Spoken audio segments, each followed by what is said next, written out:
এবার মুখ্যমন্ত্রীর লেখা বই পড়ার সুযোগ পাবেন পড়ুয়ারা, কারণ স্কুলের লাইব্রেরিতে রাখতে হবে মুখ্যমন্ত্রী মমতা বন্দ্যোপাধ্যায়ের লেখা বই। স্কুলের লাইব্রেরির জন্য সম্প্রতি রাজ্য সরকার 20 কোটি টাকা বরাদ্দ করেছে। মূলত লাইব্রেরির মান উন্নয়নের জন্য এই অর্থ বরাদ্দ করা হয়েছে।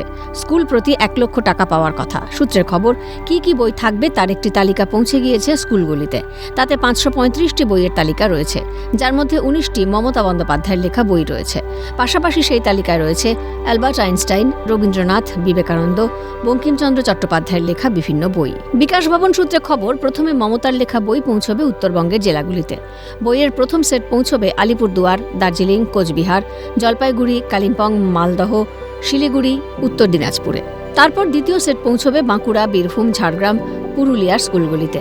তৃতীয় সেট পৌঁছবে হুগলি, দক্ষিণ দিনাজপুর, নদিয়া, পশ্চিম মেদিনীপুরে।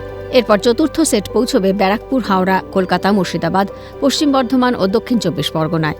সব শেষে বই পৌঁছবে উত্তর 24 পরগনা, পূর্ব বর্ধমান ও পূর্ব মেদিনীপুরে।